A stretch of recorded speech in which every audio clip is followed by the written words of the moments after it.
Olá, graça e paz. Eu sou o pastor Evandro Soares e essa é a EBD online da Primeira Igreja Presbiteriana Independente de Manaus.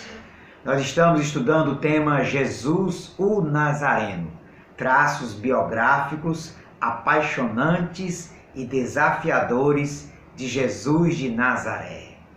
Coisa maravilhosa, nós já estudamos na semana passada sobre Jesus como um judeu da Galileia, resgatando aspectos históricos da Galileia e de como Jesus se inseriu no judaísmo do seu tempo. Hoje nós vamos estudar o tema um profeta ou profeta do reino de Deus. Jesus não começou pregando a si mesmo, mas o reino de Deus. O que significa então o reino de Deus? Que se constitui na mensagem central de Jesus. Nós vamos começar com o texto bíblico, lá no Evangelho de Lucas, no capítulo 8, versículo 1. Evangelho de Lucas, capítulo 8, versículo 1, somente esse versículo, diz assim a palavra de Deus. Aconteceu, depois disto, que andava Jesus de cidade em cidade, e de aldeia em aldeia, pregando e anunciando o evangelho do reino de Deus. E os 12 iam com ele. Então a gente vê por esse texto, como por diversos outros, que o anúncio de Jesus era o anúncio do reino de Deus que chegara na pessoa dele. Que ele anunciava como próximo, como tendo chegado, como também que viria no futuro. Daí, meus queridos, é que a gente quer começar esse estudo, essa reflexão bíblica, entendendo que o tema Reino de Deus, do qual Jesus foi profeta, do qual Jesus foi anunciador, é um tema que muitas vezes gera uma espécie de confusão, porque o tema Reino de Deus tinha uma concepção para os judeus, para aqueles primeiros ouvintes de Jesus, e hoje em dia, para nós cristãos modernos, há uma outra concepção, há um outro entendimento sobre o que seria Reino de Deus. Então vamos pensar primeiro no que seria Reino de Deus, o que seria essa expressão Reino de Deus, no grego basileia tuteo, para os judeus da época de Jesus, e como então traduzir esse anúncio de Jesus para os dias de hoje, para não tanta confusão como existe, como até podemos dizer, distorção que existe nos dias atuais sobre esse tema Reino de Deus. O fato é que Reino de Deus ocorre pelo menos 122 vezes nos evangelhos e 90 vezes na boca de Jesus. E para os ouvintes de Jesus, o Reino de Deus era a realização de uma esperança. Era uma realização de esperança, de superação de todas as alienações humanas, da destruição de todo o mal, seja ele físico, moral e também da morte. Reino de Deus seria a manifestação soberana do senhorio de Deus sobre este mundo sinistro, dominado por forças satânicas em luta contra as forças do bem.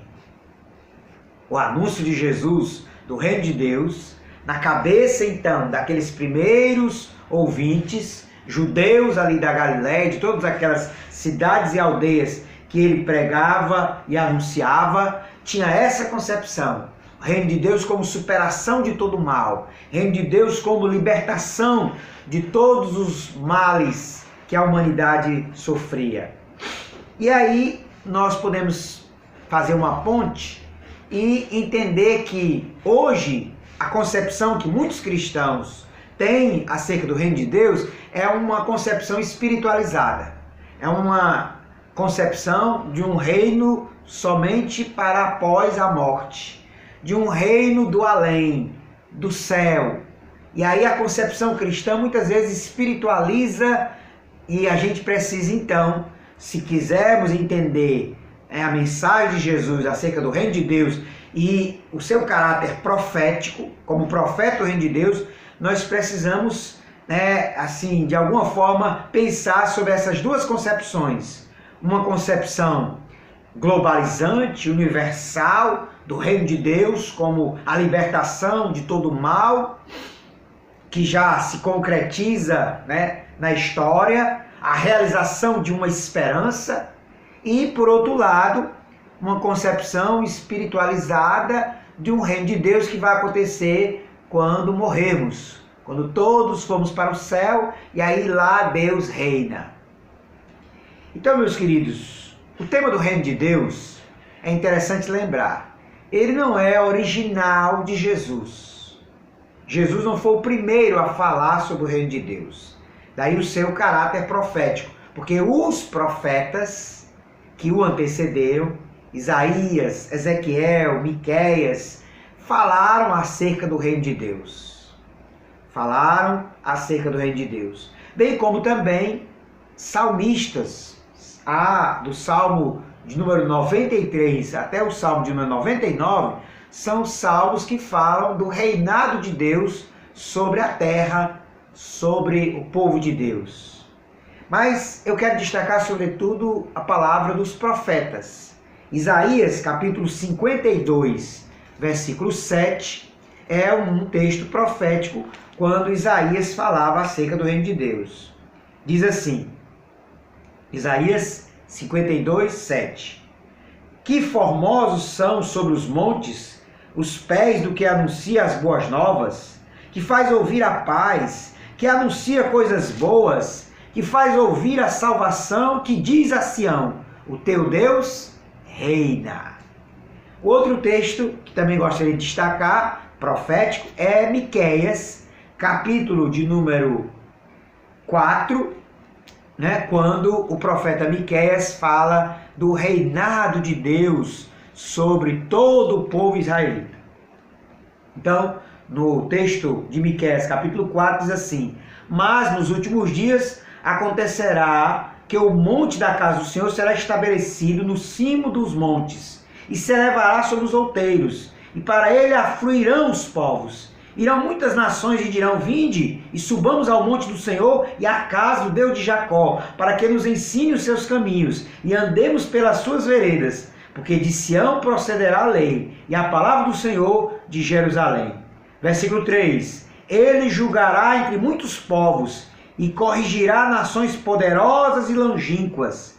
Estes converterão as suas espadas em rédeas de arados, e suas lanças em podadeiras. Uma nação não levantará a espada contra outra nação, nem mais aprenderão a guerra. É um texto profético. Um outro texto também está no livro de Ezequiel, no capítulo 20, é uma palavra do próprio Deus. Olha lá, capítulo 20, versículo 33, diz assim o Senhor: tão certo como eu vivo, diz o Senhor Deus, com mão poderosa, com braço estendido e com derramado furor, hei de reinar sobre vós.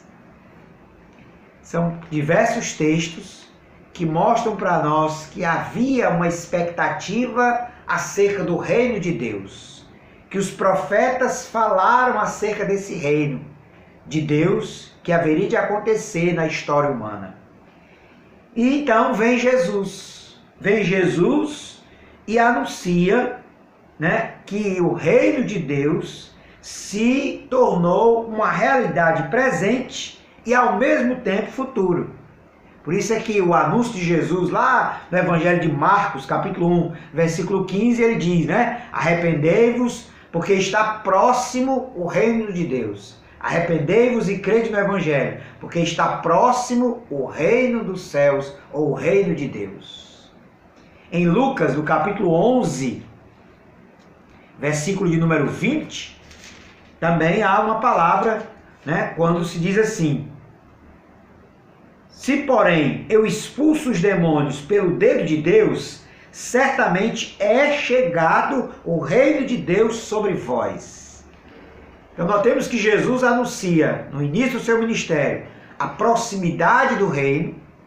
E aí, então, iniciando o seu ministério, ele anuncia que o reino de Deus já chegou. E também há anúncios de Jesus de que o reino de Deus vai se concretizar plenamente no futuro. Por exemplo, a passagem de Mateus, capítulo 25, quando Jesus fala, no capítulo 25, a partir do versículo de número 34, sobre o julgamento do reino de Deus. Então dirá o rei aos que estiverem à sua direita: vinde, bendito de meu Pai, entrai na posse do reino que vos está preparado desde a fundação do mundo. Então é o reino que vai se concretizar e que os seus súditos vão tomar posse dele plenamente no futuro. Então você vê essa dimensão aí do reino de Deus como, né, já acontecendo, já se concretizando na figura de Jesus e se planificando no futuro, né, na eternidade com o Senhor Jesus. Jesus é o profeta, então, desse reino de Deus, que anuncia e o concretiza em sua vida. E é interessante, então, notar que esse reino de Jesus, esse reino de Deus, ele tem implicações de toda a ordem. Implicações espirituais, implicações morais, implicações sociais e políticas. Daí que o reino de Deus é um tema tão complexo, tão abrangente e tão rico e que deve nos apaixonar e que deve nos desafiar. Por isso que Jesus é profeta do reino de Deus, porque ele anuncia e ele concretiza esse reino. E aí um dos grandes problemas dos cristãos na atualidade é reduzirem o reino de Deus a uma dimensão tão somente espiritual e assim não se envolverem em questões sociais e políticas que são implicações também do anúncio e da vivência do reino de Deus, assim como o profeta Jesus viveu. Nós devemos lembrar que ao anunciar um reino que vem de Deus, Jesus se contrapõe e propõe um reino alternativo aos reinos humanos. O reino de Deus, um reino confiável, um reino marcado pela justiça, um reino que vem de Deus. Como então podemos compreender esse tema e como ele nos ajuda a decifrar a figura de Jesus como profeta do reino de Deus? E aí então vem o primeiro ponto. Como Jesus encarna o reino de Deus? Historicamente, Jesus, o Nazareno, inicia seu anúncio como profeta do reino de Deus na sinagoga de Nazaré. Esse anúncio está registrado no capítulo 4 do Evangelho de Lucas, do versículo 16 a 19. Evangelho de Lucas, capítulo 4, do versículo 16 a 19. Diz assim o texto: indo Jesus para Nazaré, onde fora criado, entrou num sábado na sinagoga, segundo o seu costume, e levantou-se para ler. Então lhe deram o livro do profeta Isaías, e abrindo o livro, achou o lugar onde estava escrito: o Espírito do Senhor está sobre mim, pelo que me ungiu para evangelizar os pobres, enviou-me para proclamar libertação aos cativos e restauração da vista aos cegos, e a pôr em liberdade os oprimidos, e a pregoar o ano aceitável do Senhor. Tendo fechado o livro, devolveu-o ao assistente e sentou-se, e todos na sinagoga tinham os olhos fitos nele. Olha aí, meus queridos, esse texto termina dizendo que Jesus, anuncia para aquelas pessoas que estão lhe ouvindo: hoje se cumpriu a escritura que acabais de ouvir. O texto, então, escolhido por Jesus, dizem os estudiosos que era um texto usado no ano do jubileu por todos os judeus para lembrar e para praticar uma ordenança de Deus chamado de o ano do jubileu, que era de 50 em 50 anos. O povo israelita devia então se reunir, ler o texto e praticar o perdão das dívidas, a devolução de terras para os primeiros donos, para que houvesse então igualdade social. Dizem alguns estudiosos que esse texto lá, registrado em Levítico, capítulo 25, chamado Ano do Jubileu, nunca foi praticado de fato pelos judeus. Mas Jesus toma o texto do profeta Isaías, do Ano do Jubileu, que é o texto quando diz: o Espírito do Senhor Deus está sobre mim, porque me ungiu para evangelizar os pobres, levar a libertação aos cativos, dar vista aos cegos e anunciar o ano da graça do Senhor. Esse ano da graça, essa expressão, é então tida como sendo a expressão que deveria ser usada pelos judeus no ano do jubileu, que era de 50 em 50 anos. O fato é que, ao ler a profecia de Isaías, Jesus toma para si o conteúdo desta e a anuncia como se cumprindo nele. Há então aqui um conteúdo programático de Jesus. O seu ministério estará se desenvolvendo a partir dessa concepção de que o ano do jubileu se cumpre nele, de que a partir do seu ministério profético os pobres receberão boas notícias, de que os cativos serão libertos, de que os cegos voltarão a enxergar, e de que todos devem crer no ano da graça, no ano aceitável do Senhor. É interessante que Jesus omite a passagem de Isaías, nesse mesmo texto lá, que diz: e também o juízo do Senhor, o juízo que vem de Deus. Essa expressão, ela é omitida porque Jesus vem anunciar o ano da graça, vem anunciar a misericórdia, vem anunciar o ano aceitável do Senhor. E o texto lá dizia o dia da vingança, o dia do juízo do nosso Deus. Esse texto é omitido, porque a ênfase de Jesus, a ênfase do jubileu, a ênfase do reino do qual Jesus anuncia é a graça, é a misericórdia, é a justiça que vem de Deus, e não o julgamento, e não a vingança, e não a violência. Daí então é que nós podemos começar a partir daí a pensar nesse reino que Jesus anuncia como profeta. Primeiro, como um reino de libertação e dignidade. O reino de Deus encarnado por Jesus é um reino de libertação física e espiritual com profundas implicações sociais. Os enfermos e doentes daquela época, devemos lembrar, eram amaldiçoados, eram vistos como amaldiçoados, e isso os excluía da sociedade e tornava cada um deles como pessoas indignas de Deus e da convivência com os outros. A visão partia de uma teologia que se envolveu no judaísmo, de que associava a bênção de Deus à riqueza e à prosperidade e à saúde, e a maldição de Deus à pobreza e à enfermidade. Então, na concepção daquelas pessoas da época de Jesus, que eram judeus, o pobre era amaldiçoado. Ele era pobre porque era fruto de uma maldição. Ele estava enfermo porque ele estava sendo amaldiçoado por Deus. Já o rico, próspero, era alguém abençoado. Já a pessoa que tinha saúde era alguém abençoada. E o pobre e doente era amaldiçoado por Deus.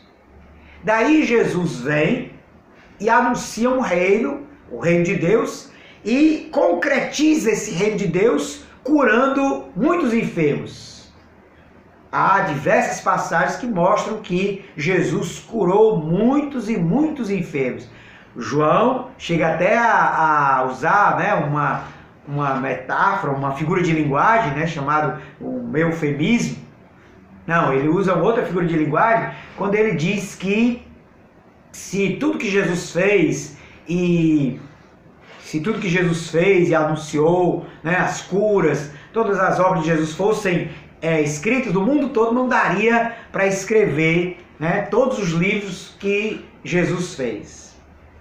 Mas nós sabemos que a ação de Jesus foi uma ação de curar muitos enfermos. Tem um texto lá no Evangelho de Mateus, capítulo 9, que diz que por toda parte Jesus anunciava o reino e curava, né, toda sorte de doenças e enfermidades. É no Evangelho de Mateus, capítulo 9, versículo 35. Por que Jesus curava? Porque o reino de Deus se manifestava através da cura desses doentes, para mostrar para a sociedade que o doente não era amaldiçoado, que o domínio de Deus, que o reino de Deus, que invadia a história humana, tinha como objetivo mostrar que aquelas pessoas pobres que eram tidas como amaldiçoadas não eram amaldiçoadas, que aquelas pessoas que eram enfermas podiam ser libertas das suas enfermidades e com isso demonstrar à sociedade que elas eram dignas, de que Deus se importava com elas, de que Deus se importava com os pobres, de que eles não eram amaldiçoados por Deus, de que o reino de Deus era um reino sim para os pobres, era um reino sim para os enfermos, para os doentes, porque Deus não os amaldiçoara, pelo contrário, Deus os tinha como pessoas queridas. E o reino, então, de Deus era esse reino de libertação para restaurar a essas pessoas a sua dignidade. Pessoas dignas do amor, da graça e da consideração por parte de Deus. Por conseguinte, também da sociedade que lhes discriminava, que lhes tinha como pessoas amaldiçoadas e indignas. Daí, meus queridos, a ação de Jesus, o reino de Jesus, o reino de Deus em Jesus, né, libertava essas pessoas das doenças e com isso mostrava que todas elas deveriam ser acolhidas, deveriam ser tidas como pessoas dignas. Além disso, Jesus afirmava com palavras e ações a dignidade dos pobres, dos oprimidos em Deus, por ser destes o reino de Deus. A passagem de Lucas 6,20 diz: bem-aventurado vós os pobres, felizes vós os pobres, porque vosso é o reino de Deus. No outro momento, Jesus, lá no Evangelho de Mateus, capítulo 11, a partir do versículo 26, né, diz a Bíblia que Jesus exultou, que Jesus se alegrou e disse: oh, graças te dou, ó Pai, porque ocultaste essas coisas aos sábios e entendidos e as revelaste aos pequeninos. Porque foi assim do teu agrado revelar estas coisas, o teu reino, essa dignidade aos pobres, aos pequeninos, o Senhor revelou a elas. E aí Jesus se alegra, diz o texto que Jesus exulta diante de Deus por conta dessa revelação que Deus fez aos pequeninos.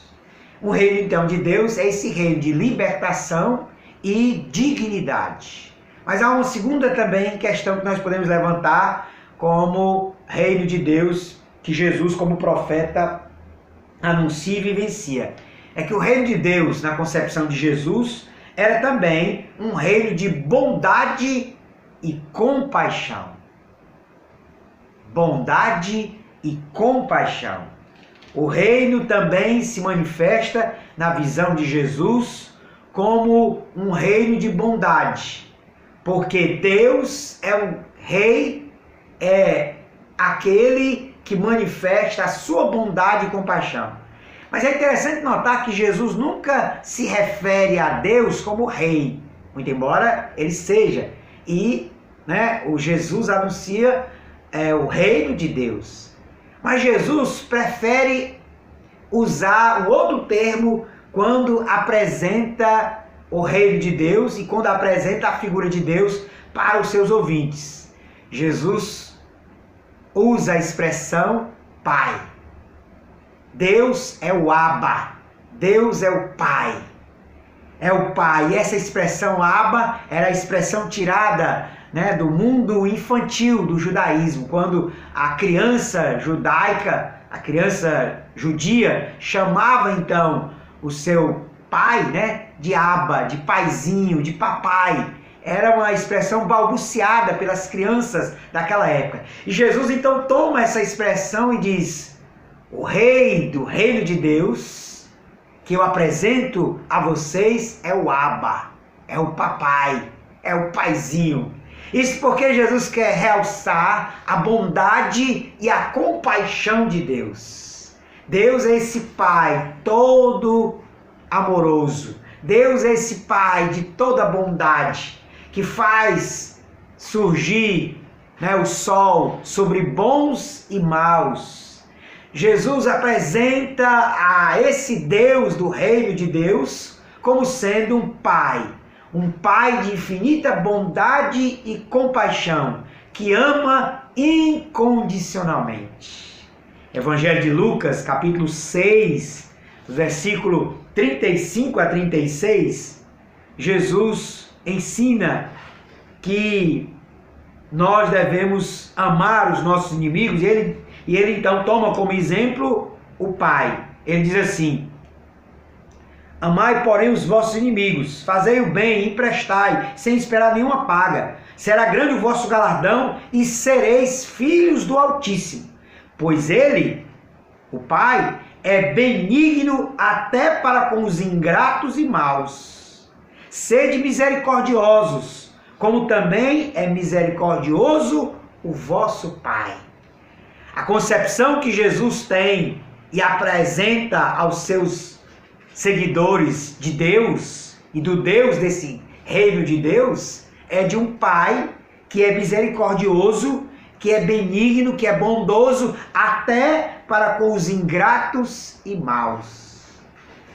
Notemos como muitas vezes a gente tem a tendência de colocar Deus numa caixinha e colocar Deus somente como aquele que está agindo em prol dos cristãos, em prol dos seus filhos.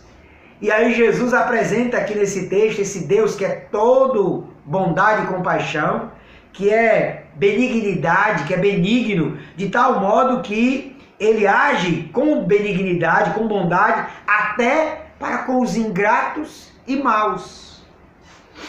Queridos, por suas atitudes, Jesus encarnou o reino e corporificou o amor do Pai.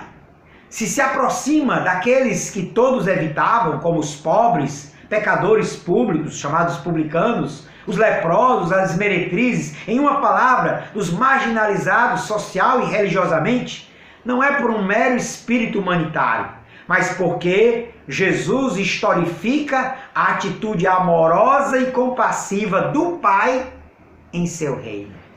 Lucas, no Evangelho, capítulo 14 do Evangelho de Lucas, versículo 15, Lucas 14, versículo 15, Jesus conta a parábola da grande ceia. E na parábola da grande ceia, quando Deus, aqui representado por um homem que dá uma grande ceia, um grande banquete, e convida a todos, e vários se escusam, se desculpam e não vão, e aí o texto, lá no versículo 21, diz assim: sai depressa para as ruas e becos da cidade e traze aqui os pobres, os aleijados, os cegos, os coxos. Depois ele disse o servo: Senhor, feito está como mandaste, e ainda há lugar. Sai pelos caminhos e atalhos e obriga a todos a entrar, para que fique cheia a minha casa. O reino de Deus é este reino dos pobres, dos aleijados, dos cegos, dos coxos, daqueles que podem acolher a mensagem de Jesus e se sentem então como pessoas restauradas na sua dignidade, acolhidas por Deus. E então esse reino que mostra essa bondade de Deus, essa compaixão de Deus para com a humanidade perdida, sofrida, mergulhada na injustiça, na pobreza, na desigualdade, na indignidade. Esse Deus chama, convida a todos para esse seu reino, o reino de bondade e de compaixão, um reino de misericórdia, um reino de amor incondicional. Ele nos ama. Mas o reino de Deus é também um reino de justiça e esperança. Devemos lembrar que a justiça ocupa lugar central no anúncio do reino de Deus em Jesus. Na pregação de Jesus, reino de Deus e a justiça estão tão intimamente ligados que formam um só e idêntico ideal. Lembremos-nos Mateus 6,33. Buscai o reino de Deus e a sua justiça, e todas as outras coisas vos serão acrescentadas. Esta justiça se manifesta no cuidado para com todos que sofrem com enfermidades, dívidas, possessões demoníacas e com a opressão política e social.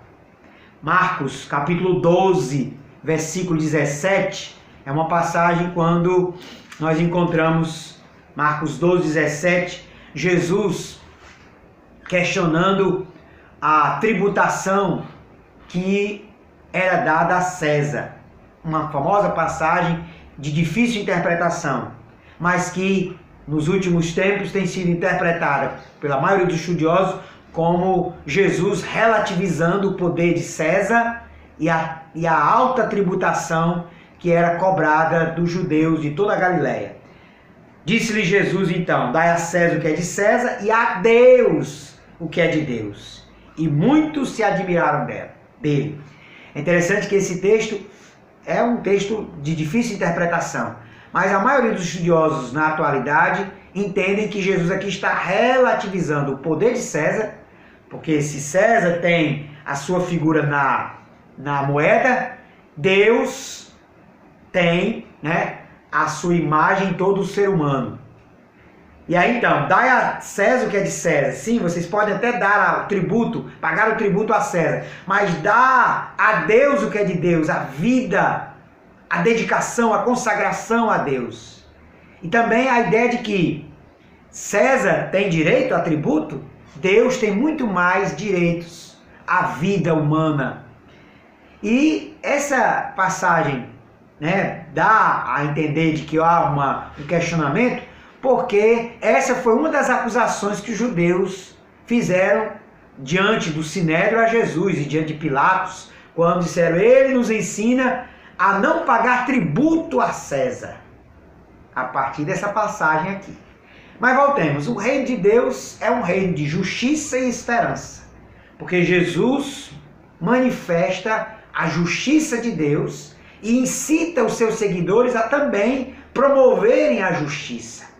E é um reino de esperança, porque nos seus discursos, também na sua vida, Jesus manifesta ações concretas de que Deus estará manifestando o seu reino, mas que a concretização plena desse reino só será no futuro. É aquilo que os teólogos chamam do aqui e do ainda não. O reino de Deus é o agora, que já se manifesta, que já se planifica em Jesus, mas que se concretizará plenamente na eternidade, com a volta do Senhor e com a manifestação plena do reino de Deus.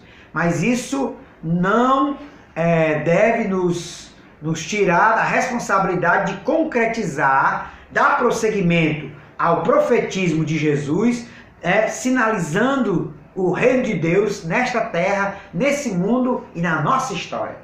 Daí então nós podemos caminhar para o fim, entendendo que nós podemos ser desafiados por esse traço biográfico de Jesus como profeta do reino de Deus.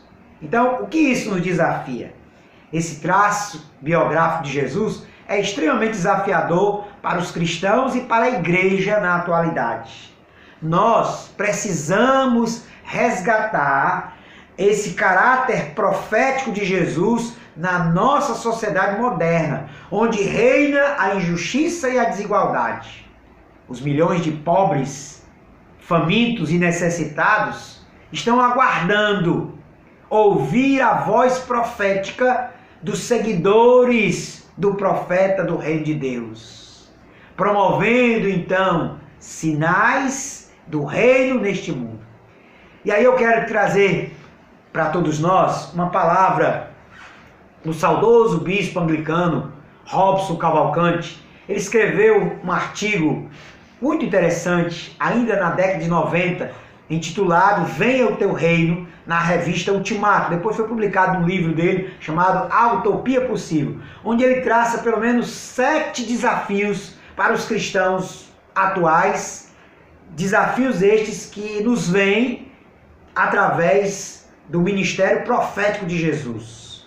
Sendo seguidores de Jesus, nós precisamos encarnar esses compromissos e esses desafios para o tempo atual. Primeiro desafio, ou primeiro compromisso, o compromisso cristão de lutar por uma nova ordem econômica internacional.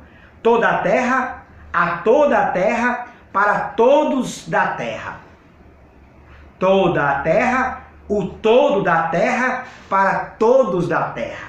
Os cristãos precisam estar comprometidos com uma nova ordem econômica internacional. A ordem que reina é uma ordem justa. É a lei do mercado, é a lei do mais forte, é a lei da exploração. E nós cristãos precisamos estar comprometidos com uma nova ordem internacional.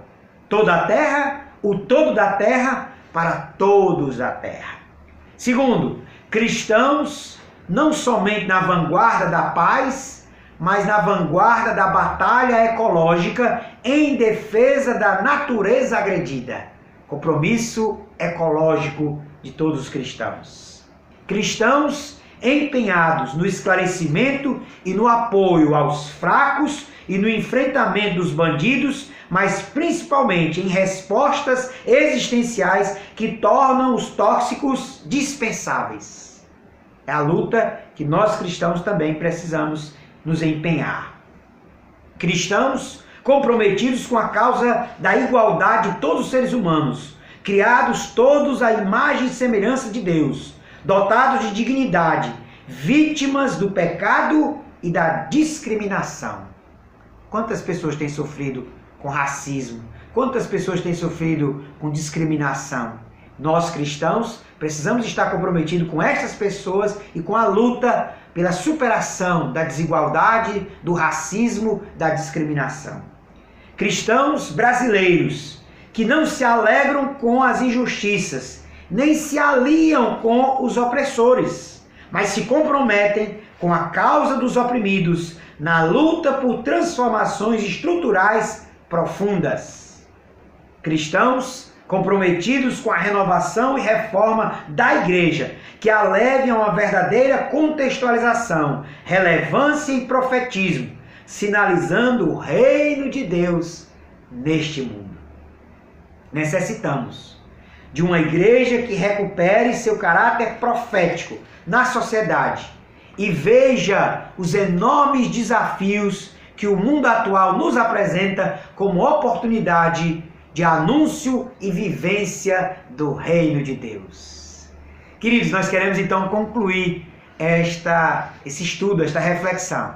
Que Deus abençoe a todos. Na próxima semana estaremos dando continuidade a esse tema Jesus, o Nazareno.